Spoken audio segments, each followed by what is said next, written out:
dire que je suis très heureuse d'être avec vous pour partager ma vision sur ce sujet, pour partager mon expérience et puis pour vous parler de l'avenir dont vous faites partie dans les métiers financiers.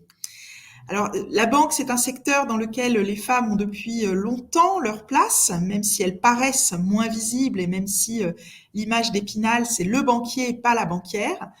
Donc, pour moi, il y a un enjeu très important à rappeler la réalité qui est qu'aujourd'hui, 57% des effectifs de la banque sont féminins, 49% des cadres sont des femmes, ce qui est beaucoup plus que la moyenne nationale des cadres, qui doit être de l'ordre de 40%.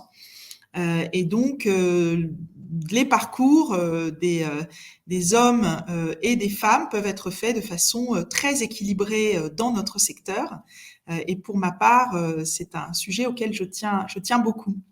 Alors, quelques mots de mon parcours. Je suis depuis 1 an et demi la directrice générale de la FBF. Je suis la troisième directrice générale successive de la FBF, qui n'a connu que des femmes depuis une vingtaine d'années à peu près. Avant cela, j'ai passé 4 ans au Crédit Agricole et puis une vingtaine d'années au service de l'État, notamment au ministère des Finances, puisque j'ai exercé en dernier lieu à l'Agence France Trésor en tant que directrice générale adjointe pendant plusieurs années en charge de la dette et de la trésorerie de l'État. J'ai travaillé auparavant dans le domaine de la régulation des marchés, de la régulation bancaire et de la régulation de l'assurance. Et donc, c'est comme ça que j'ai terminé mon parcours dans la fonction publique.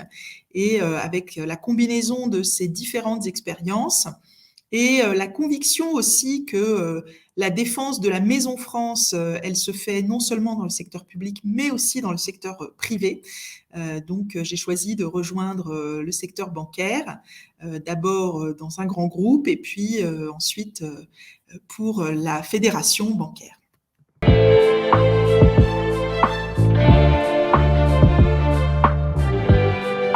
C'est un enjeu évidemment essentiel. La banque, c'est aujourd'hui 1,8% de l'emploi salarié privé en France, 354 000 personnes, toutes banques confondues. C'est un secteur qui se caractérise par le fait que, si on voulait le résumer en un seul mot, on dirait que le secteur bancaire, c'est un employeur responsable. Il propose des emplois pérennes, des emplois qualifiés, pérennes parce que 99% des salariés des banques sont en CDI et plus de 70% des recrutements se font en CDI également. Et ceux qui ne se font pas en CDI sont régulièrement transformés en cours de route en CDI. Ce qu'on constate depuis de nombreuses années, c'est l'évolution rapide à la hausse du niveau des diplômes à l'embauche, mais aussi un maintien très important de la formation continue diplômante. Ça, c'est majeur.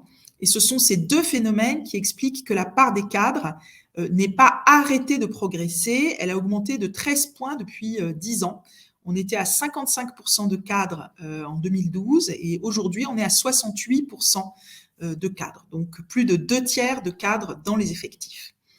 En termes de métiers, on a aujourd'hui la moitié des effectifs qui sont des métiers commerciaux, des métiers de proximité en relation avec la clientèle. C'est aujourd'hui la moitié des recrutements également. Donc, ce qui vient ensuite, ce sont des métiers de gestion des risques et des métiers informatiques, ce que l'on sait moins, mais bien entendu, le digital fait que les banques recrutent beaucoup en informatique. Les jeunes représentent 48% des recrutés en 2020.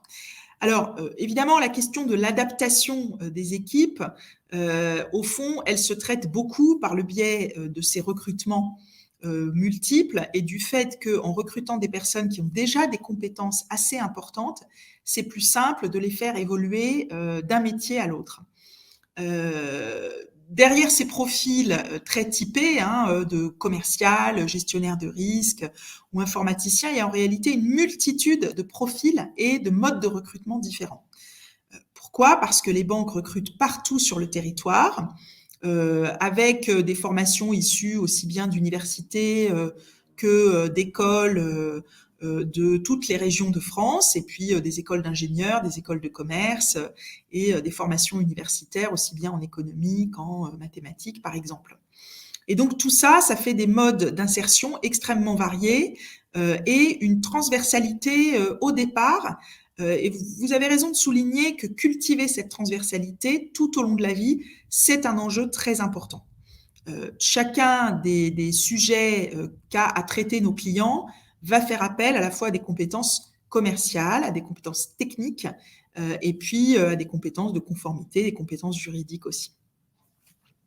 Donc cet enjeu de transversalité et de mobilité est énorme et au fond, le niveau des formations, qui représente entre 4 et 5% de la masse salariale, permet ces formations. Il y a des formations diplômantes importantes, il y a des instituts de formation très bien installés, comme l'École supérieure de la banque, qui couvre de nombreuses banques dans tout le secteur financier, d'ailleurs au-delà des banques. Et donc, ça permet d'assurer des points de passage.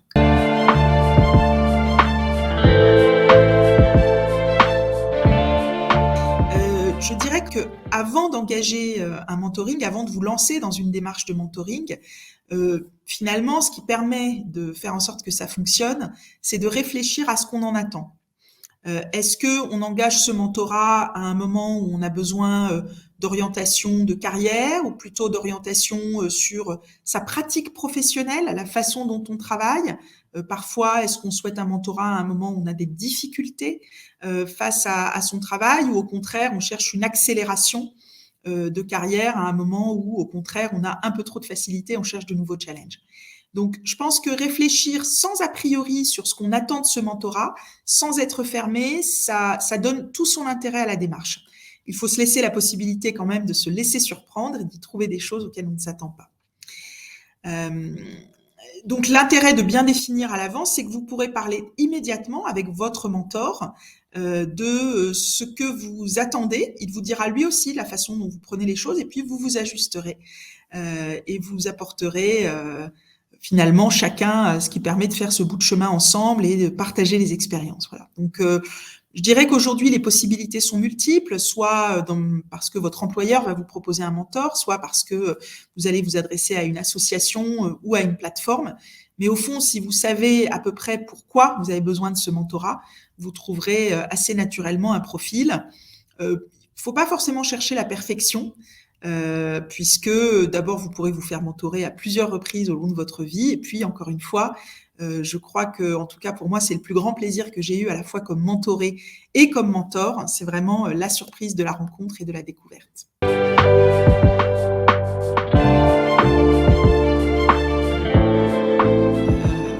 Alors là, moi, d'abord, le mot que je ne choisirais pas, c'est le mot de méditer. Je dirais plutôt qu'il faut foncer. Parfois, on se laisse enfermer dans la méditation, dans la réflexion. Est-ce que je vais y arriver? Est-ce que j'ai bien tous les atouts? Est-ce que je coche toutes les cases? Non, je crois qu'au contraire, il faut foncer. Au fond, personne n'a jamais pâti d'aller rechercher un nouveau poste, demander un nouveau poste.